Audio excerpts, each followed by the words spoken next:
You're listening to The Jacob Valk Show.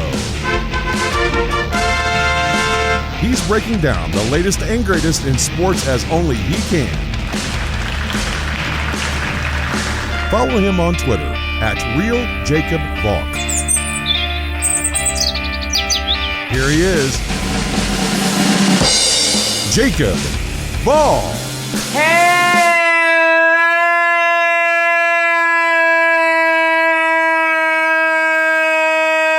Hello, sports fans. Welcome to another edition of the Jacob Valk Show. I am Lee, Jacob Valk, except no imitation. I've got to start, believe it or not, with the Super Bowl. I know, that may be a little controversial, but I do think it's the right way to start this show. I think it's safe to say that we've never seen a Super Bowl quite like that. A player on track to be Super Bowl MVP gets hurt. Both quarterbacks get banged up a little bit. The ref show at the end. The back and forth affair. Very exciting Super Bowl, but a very unique one. If you think about the past Super Bowls, you'd be hard-pressed to think of one that's similar to this one. I mean, what did I say before this game? I could see either team winning. I had a tough time making a pick. I did pick the Rams, but I did say don't be surprised if the Bengals win. The Bengals had a chance to win this game. In fact, for most of the second half, you thought the Bengals were going to win this game. Then Sean McVay finally gets his head out of his rear end and lets Matthew Stafford cook. I mean, I'll get into it in a little bit, but it was very surprising how McVay coached this game. Now, the first big moment happened with 10 minutes left to go in the first quarter. 4th and 1 at midfield. Instead of pinning the Rams back in their own red zone, Zach Taylor's aggressive, and he goes for it. I didn't mind that decision. I don't mind being aggressive. Look, it's the Super Bowl. You've got to be willing to take some chances.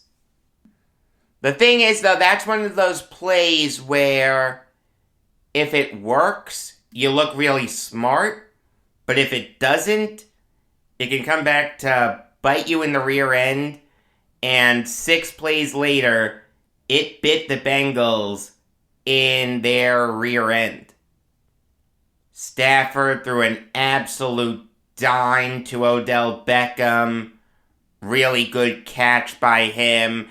You had to be happy for Beckham. If you're a Browns fan, okay, I understand. He didn't leave the team on the best of terms. But if you're a Giants fan, I think you've got to be really happy for him. The Giants fans I know were really happy for him.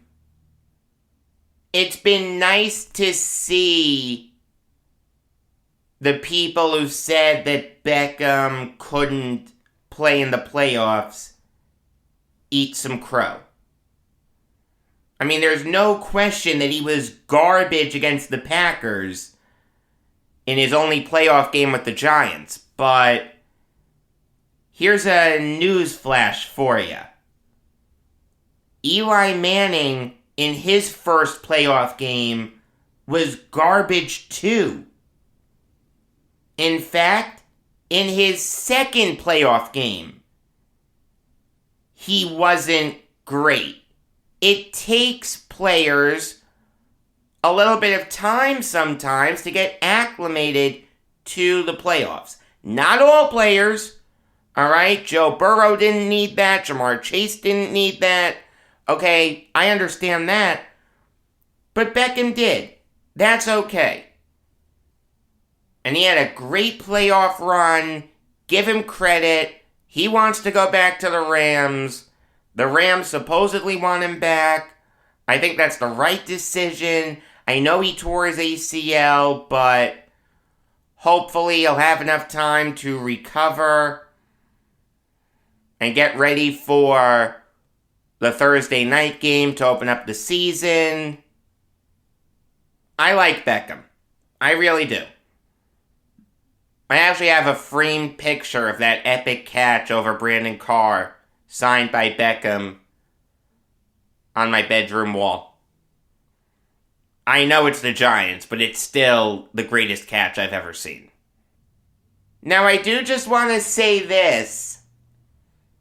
The Coinbase commercial with the QR code, and just the QR code, that was brilliant.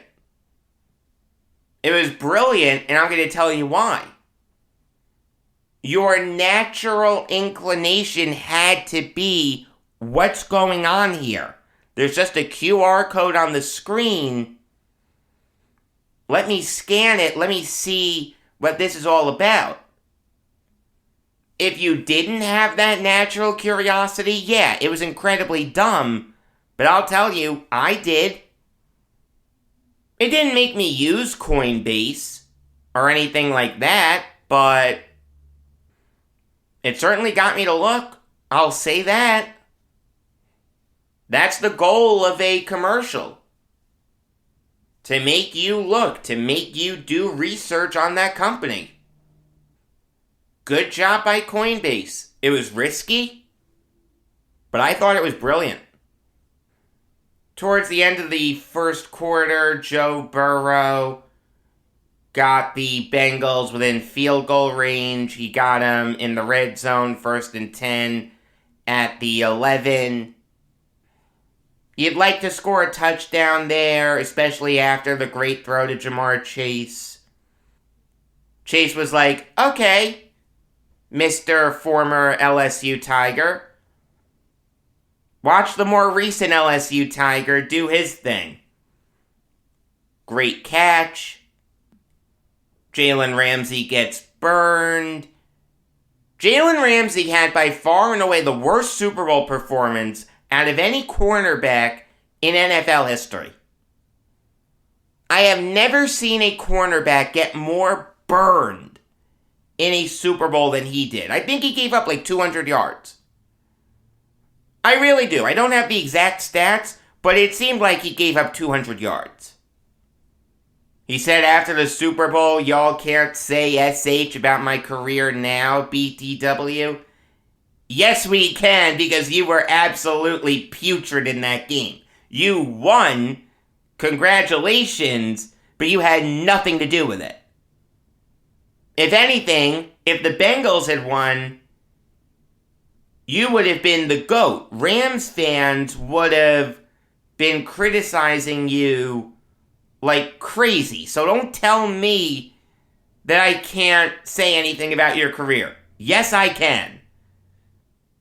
I'll say this, though. Bad job by Zach Taylor after the epic catch by Jamar Chase.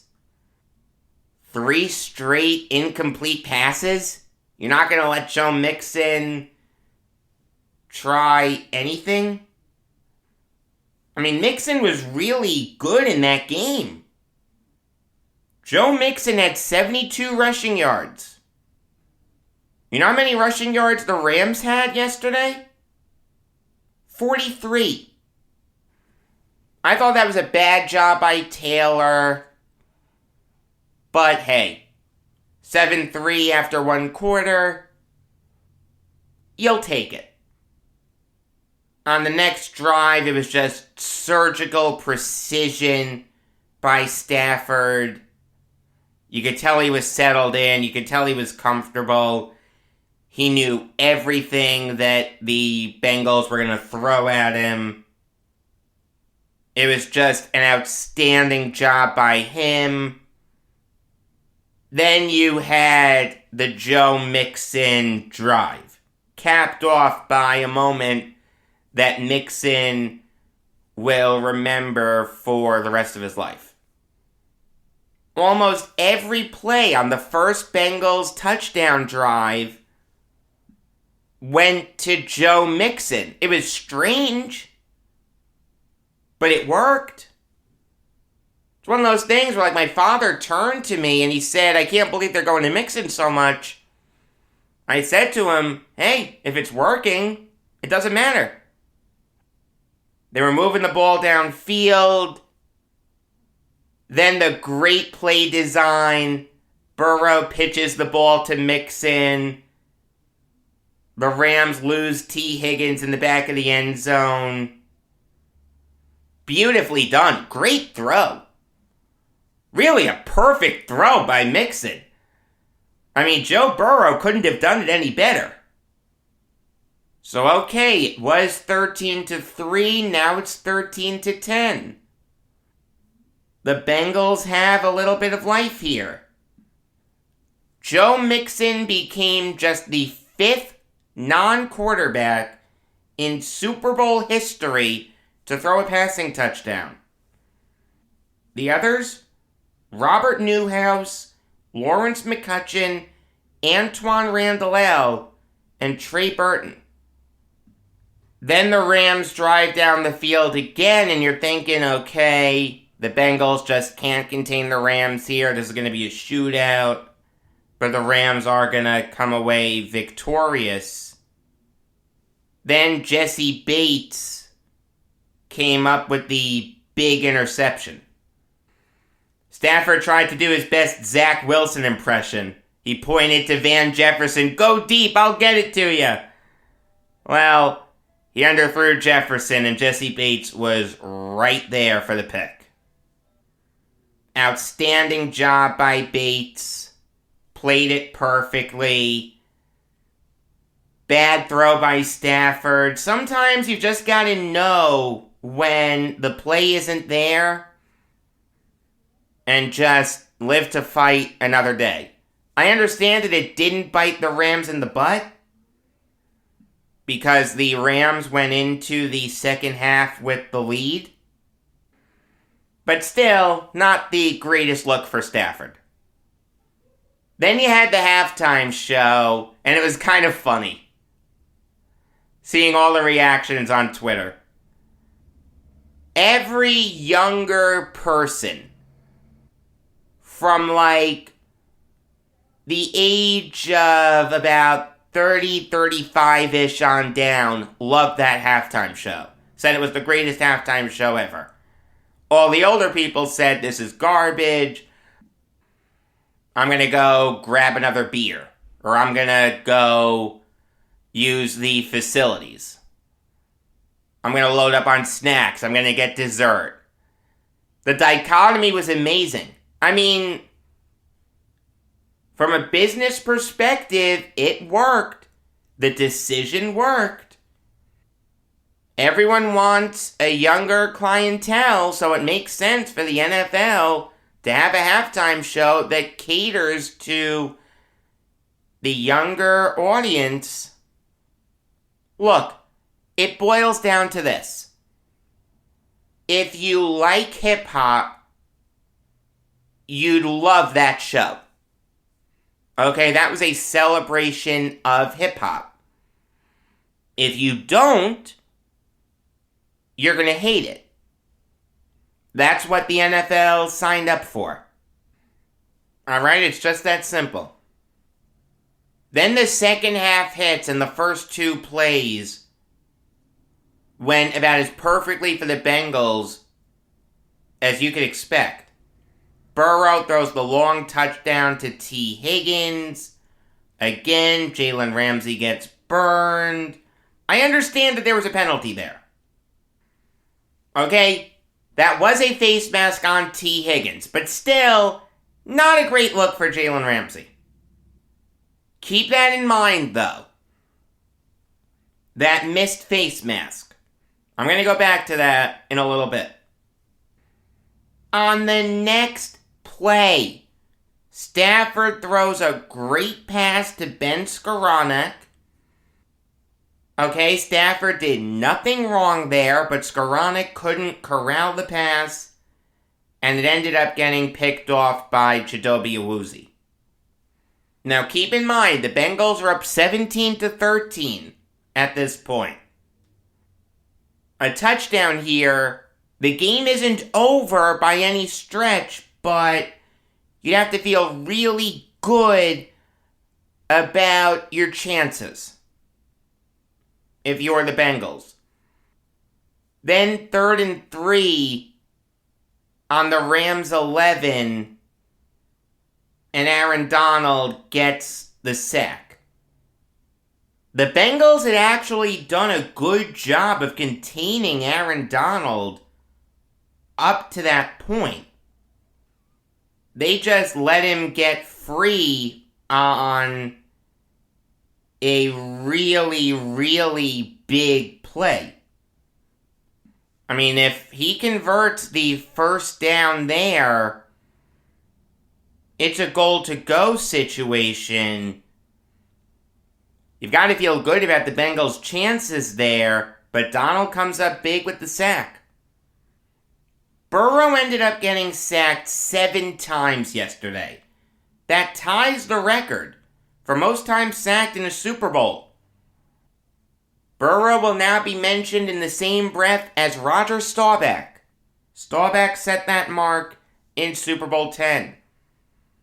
Here's another one. Entering this year, the record for most times a quarterback got sacked in one playoff run was 14. Wade Wilson set that mark in 1987. Joe Burrow shattered it. He got sacked 19 times. Not Burrow's fault.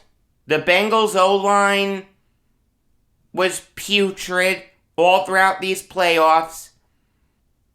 And if you want to point to a seminal reason that the Bengals lost, you can point to the O-line very easily.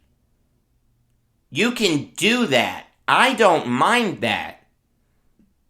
What did I say the biggest key was to the Bengals possibly winning this game? The Bengals O-line had to keep Joe Burrow upright. What did they not do? Keep Joe Burrow upright. Every freaking play. The guy is besieged by pass rushers. If the Bengals want to get back to the Super Bowl and even win it, they need to improve the O-line. Everyone not named Jonah Williams can go. Okay, realistically, I would not be upset if the Bengals brought in 4 new offensive linemen. The Bengals settling for a field goal there changed everything about that game. I'm not blaming Zach Taylor for kicking the field goal. He had to. Alright, it's 4th and 12 at that point, but the fact that you let Donald get free, someone who you did a good job on in the first half, that's just inexcusable. I mean, the Rams answered with a pretty big drive. The thing is, though, Sean McVay had this obsessive-compulsive need to run the ball with Cam Akers, or Darrell Henderson, or Sonny Michel, whoever. Sean, my guy, it wasn't working. Stop trying to force it. You know how many total rushing yards the Rams had yesterday? 43. Cam Akers only had 21 rushing yards. No Rams running back averaged 2 yards a carry. If I'm McVay, every run play on the play sheet gets a big X drawn over it. I'm asking someone for a Sharpie, and I'm just drawing a big X over that entire section of the play sheet. We are going to let Matthew Stafford cook. A potentially big moment. 2nd and 3 at the Bengals 21. Cam Akers loses 2 yards. The next play, the Rams tried the Philly special. Only Trey Burton and Nick Foles can pull that off. See, Trey Burton is better than Cooper Kupp at something. And Nick Foles is better than Matthew Stafford at something. So the Rams settled for a field goal, 20-16 now. Then neither team could get anything going until the penultimate drive of the game. 6:13 left. Ball at the Rams 21. This was it. This was the moment. If the Rams were going to win the Super Bowl, it had to be here. And Sean McVay knew that. 4th and 1 at the Rams 30. He's going for it. There's about 5 minutes left on the clock at this point. He knows he may not get the ball back. So he's going for it. What does he call? A jet sweep for Cooper Kupp. Beautifully done. Excellent job by McVay. It was a gutsy call, but hey, in a moment like that, you need to find a way to get the ball in the hands of your best player. Who's the best player on the Rams? Cooper Kupp. I didn't mind the Rams calling that play. But then came the ref show. There were only 6 penalties called in this game. 3 of them came on 3 consecutive plays in the biggest moment of the game. See, that's the thing. You're letting these guys play. You're letting T. Higgins commit bloody murder against Jalen Ramsey. A blatant face mask. No call. I don't mind letting them play. But if you're going to let Higgins get away with that face mask in a big spot, that's a big moment right there. That was a touchdown. You could have very easily thrown a flag. The touchdown gets wiped off the board. In a moment like this, you've got to swallow the whistle. You've got to keep the flag in your pocket. I mean, in all fairness to the refs, there was only one really, really big penalty that they called. Yes, they called 3 straight, but there was really only one that seriously mattered in the grand scheme of things. The hold on Logan Wilson. Is it a hold? By the letter of the law, technically yes. Okay, I know why that was called a hold. But in that spot, and it really wasn't egregious. Okay, that's the thing. In that spot, you only call a penalty if it's egregious. 3rd and goal at the 8-yard line, you don't throw a flag unless it's egregious. It's just that simple. The hold by Logan Wilson was not egregious. I think there was only like one angle that showed definitively it was a hold. I would not have called that hold. I just wouldn't have. That was a bad job there by the refs.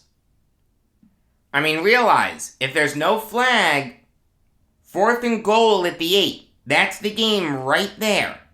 Instead, you give the Rams new life. The offsetting penalties didn't matter much. The pass interference on Apple didn't matter much.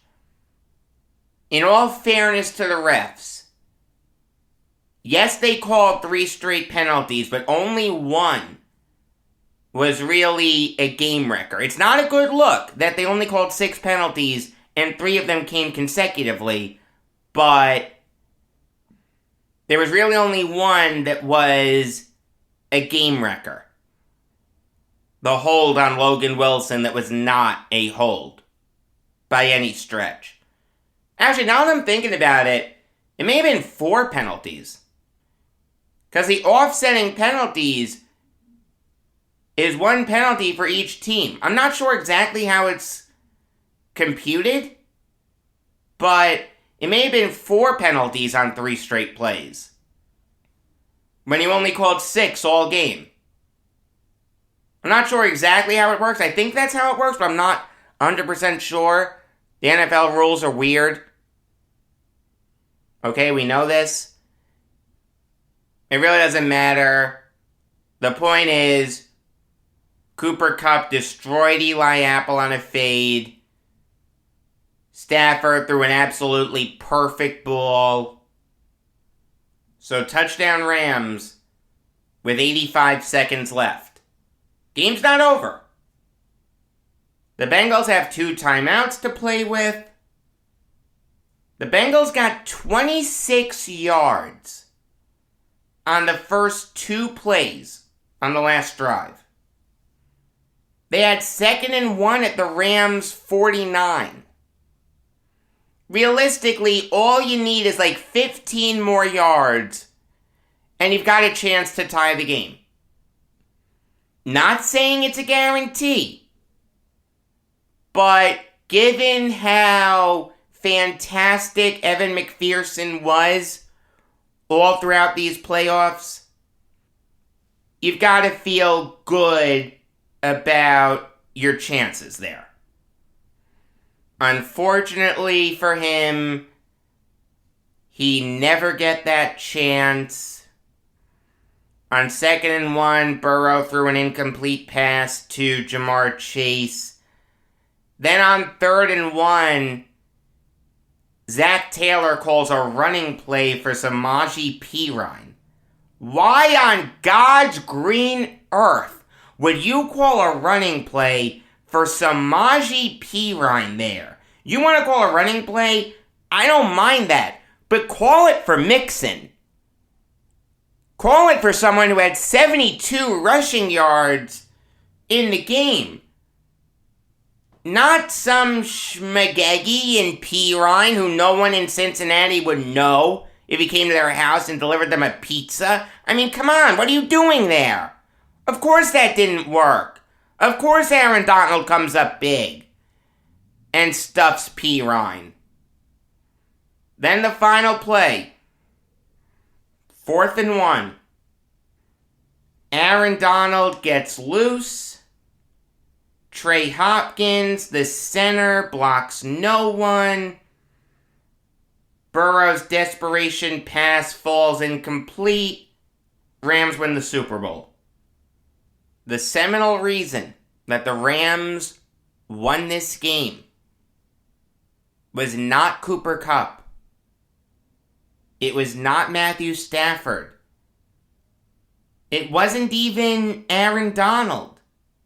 It wasn't Von Miller. It wasn't Ernest Jones. It was the ineptitude of the Bengals' offensive line. I'm sorry, but in the biggest game that you guys have ever played in, to implode like that is just inexcusable.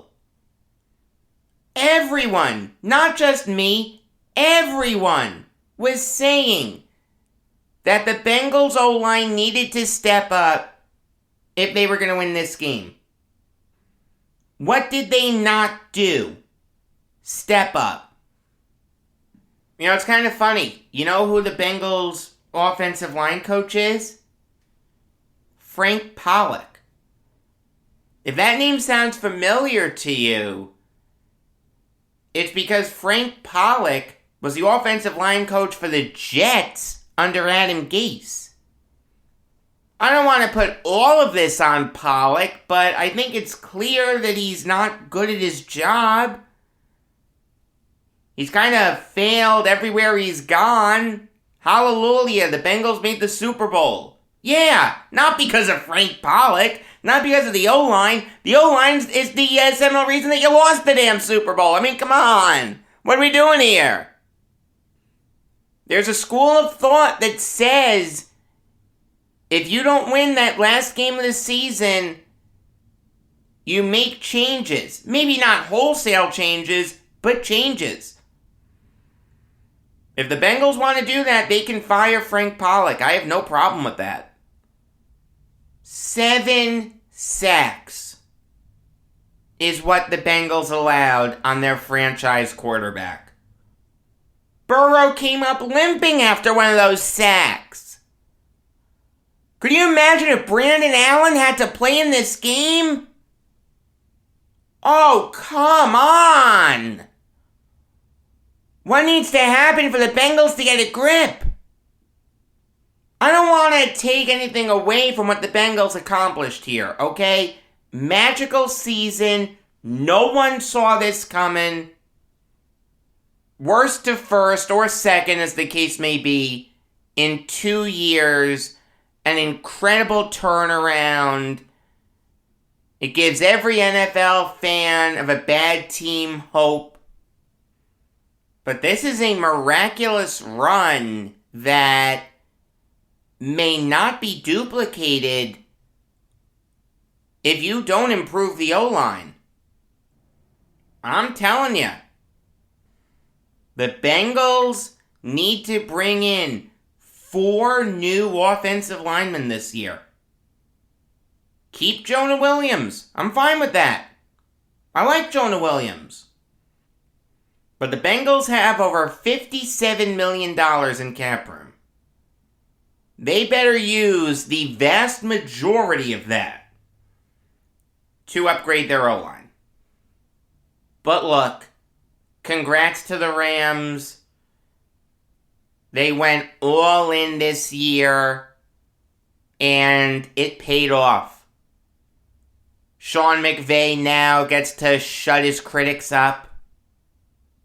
I mean, let's say the score didn't change after the end of the third quarter. Let's say the Bengals win 20-16. That means in Sean McVay's 2 Super Bowl appearances, his teams would have only put up 19 points.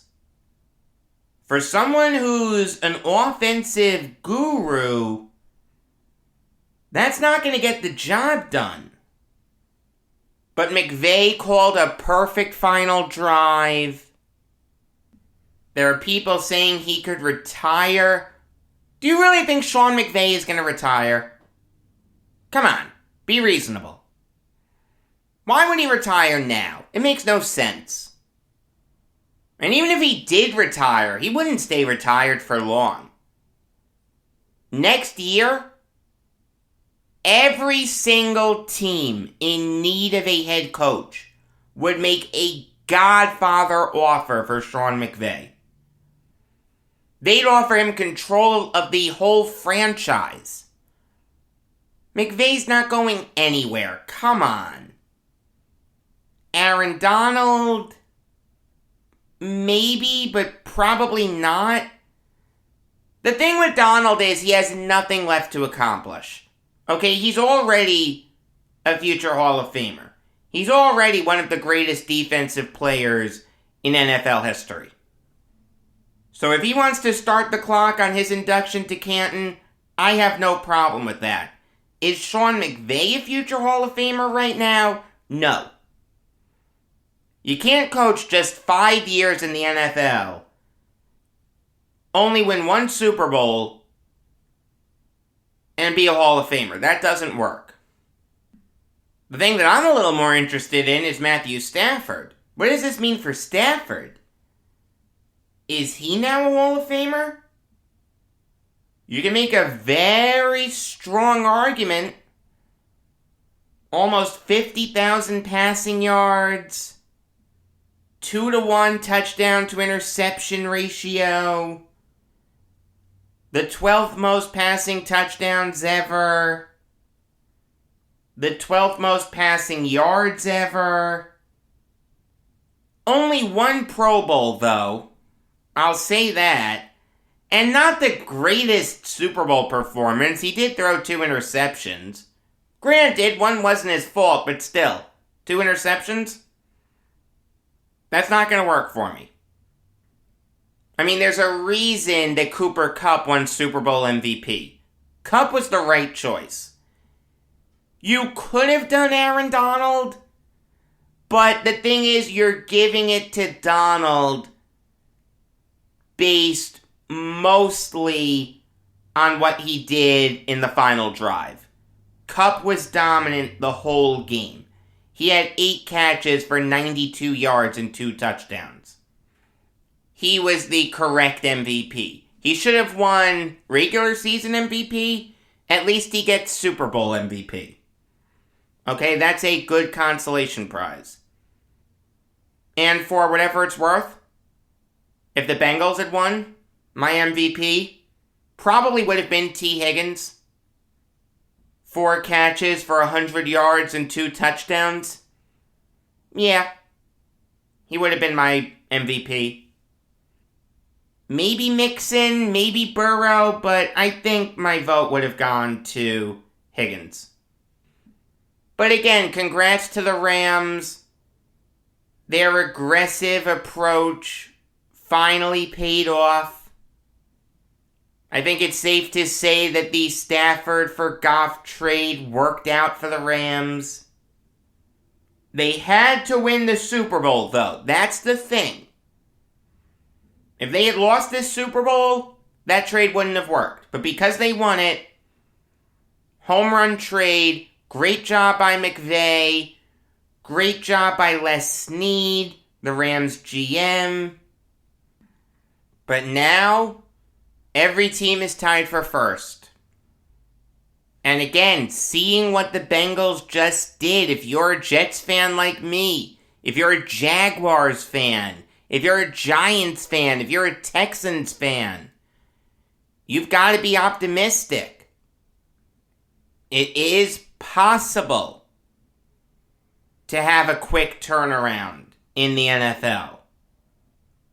It's not always going to happen, but it's certainly a realistic expectation. If it doesn't happen, don't bang tables over it. If it's a slow grind, okay. But it's okay to want that now. If you draft correctly and you bring in the right head coach, you're golden.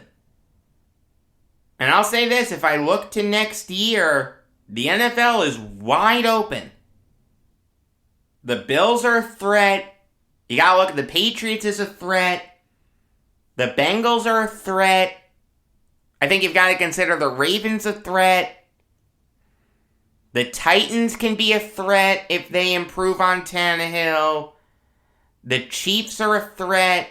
I think the Raiders can be a threat. The Chargers can be a threat.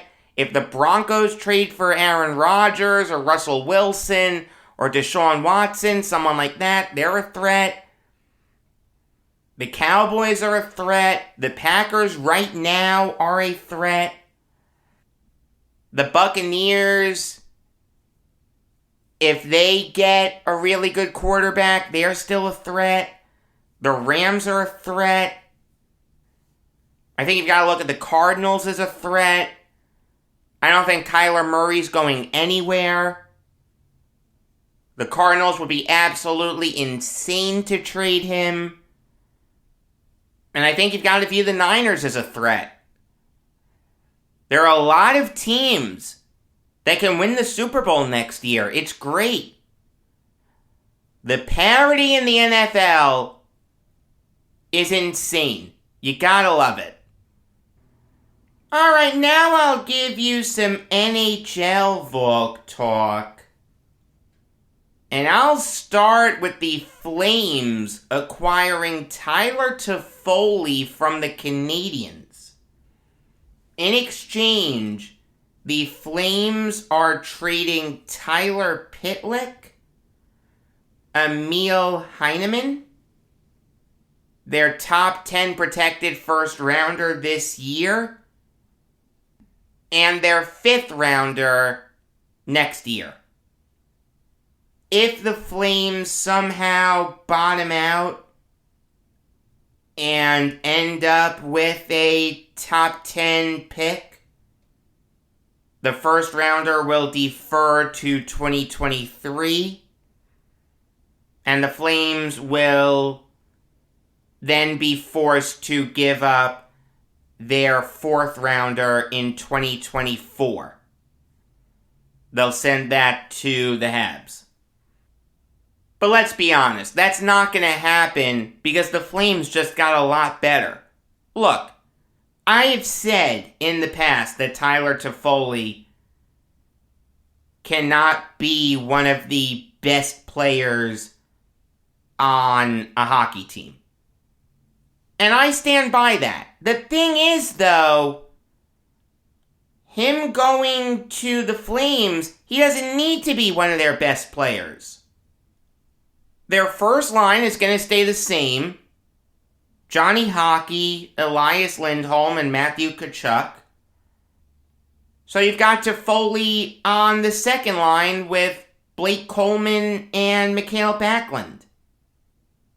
Also, let's not forget, they have Andrew Mangiapane on the third line, who I really like.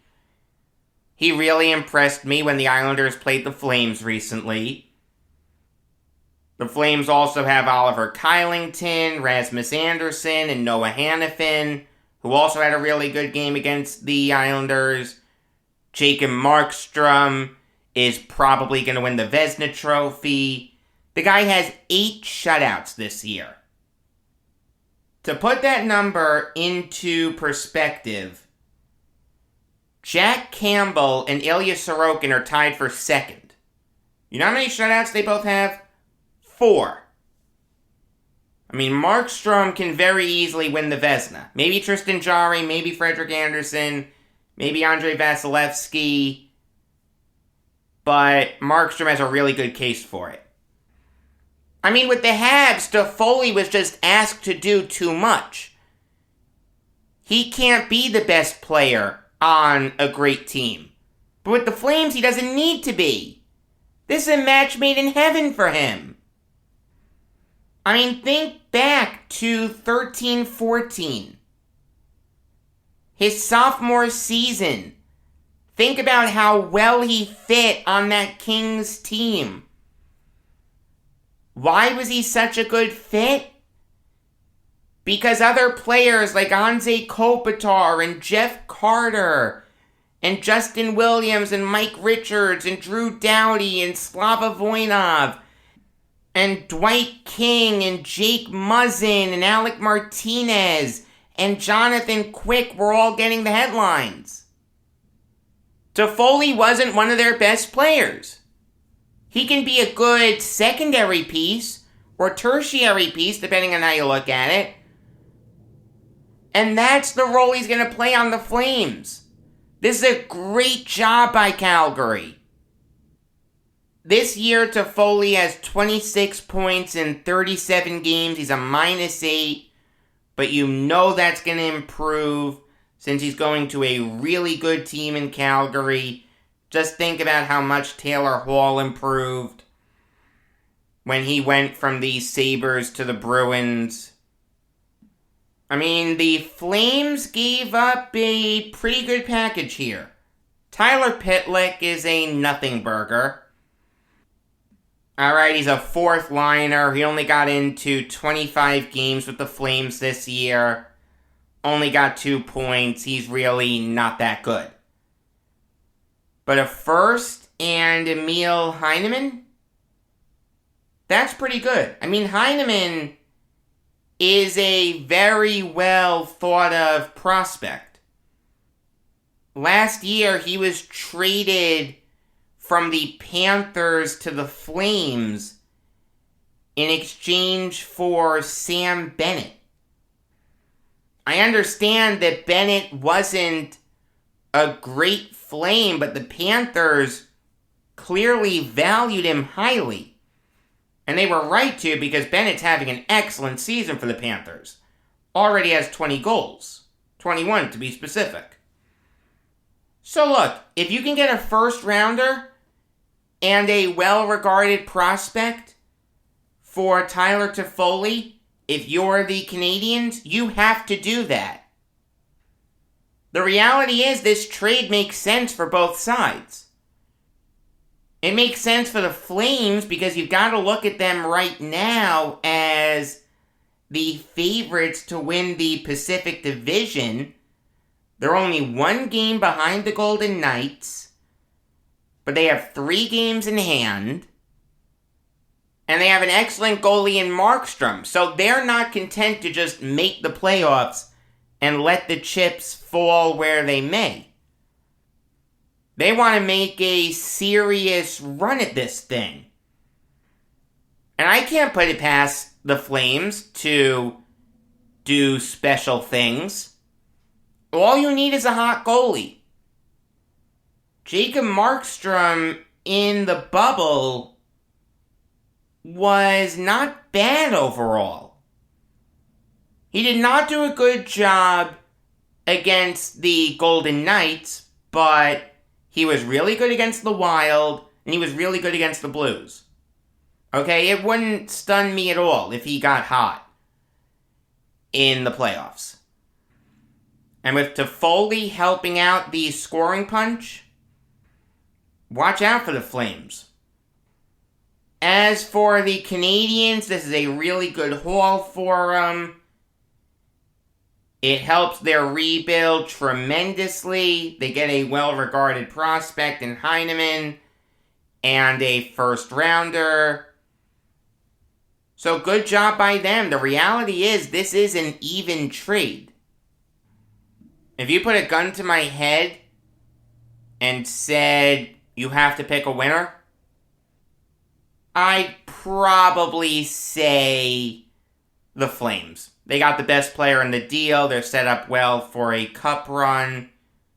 Not saying they're going to win it, but you've got to take them seriously. Good job by Brad Treliving, Flames GM. Moving on now to a report from Elliot Friedman of Sportsnet that says that the Maple Leafs are trying to find a suitor for Nick Ritchie. Remember when we really thought that Ritchie could work for the Leafs? Like he put up 15 goals for the Bruins and you thought he'd improve playing with that star-studded Leafs roster? Yeah. That has not worked out. Ritchie only has 9 points in 33 games. He's actually in the AHL right now. He's with the Marlies. Actually, he's not even playing for the Marlies. He hasn't suited up once for him. This guy was the 10th overall pick in the 2014 draft and has only eclipsed 30 points once. Major bust. Want me to make Ducks fans really upset? I can. 1 pick later, Kevin Fiala. 5 picks later, Dylan Larkin. Later in the first round, David Pasternak. Yeah, that pick did not work out. I'd be surprised if Ritchie got anything. I mean, I don't want to say he's old. He's not. He's only 26. But it's clear he's not going to get any better. If you trade for Nick Ritchie, you're putting him on the 4th line and saying, this guy can be an enforcer for us because he does have that ability, but also maybe he can get us some points. What are you going to give up for a guy like that? And think about it this way. Who would you rather have? Nick Ritchie or Cal Clutterbuck? Because Clutterbuck is going to fill that same role. I'd rather have Clutterbuck. I think he's the better player. I don't think you're going to get anything for Ritchie. Maybe a 6th rounder. If I'm being generous. Realistically, if I'm another team, and the Leafs called me and said, do you want Nick Ritchie? I'd say no. I'm just going to trade for Cal Clutterbuck. And make no mistake about it, the Islanders should trade Cal Clutterbuck. I'll get more into them tonight. But I do want to close this show out with some NBA Valk talk. Specifically on the Thunder signing Aaron Wiggins to a 4-year deal worth $6.4 million. Here's how the deal breaks down. This year is the first year because he was a two-way player. Next year, fully guaranteed. The year after that, non-guaranteed. The year after that, team option. And I like this move for the Thunder. Wiggins is actually a bright spot for the Thunder. He's averaging 7.3 points per game and 3.5 rebounds per game while shooting 48.3% from the field. Hey, he's showing that he can be a solid role player in this league. I mean, he's obviously young. He's 23. You want to keep a guy like this around long term. I'm not saying that Aaron Wiggins can start for a playoff team or anything, but he can certainly be a decent role player. He's certainly worth keeping around. Take a chance on him. See what he turns into. I do think he'll turn into a solid player. You can't criticize this move. It's worth the gamble. Wiggins looks like he can be a solid player. Good job by the Thunder. New York Islanders show comes your way tonight. Regular episodes of the Jacob Valk Show come your way every weekday afternoon. Until next time, I'm Jacob Valk, and always remember, if you disagree with me, you're wrong.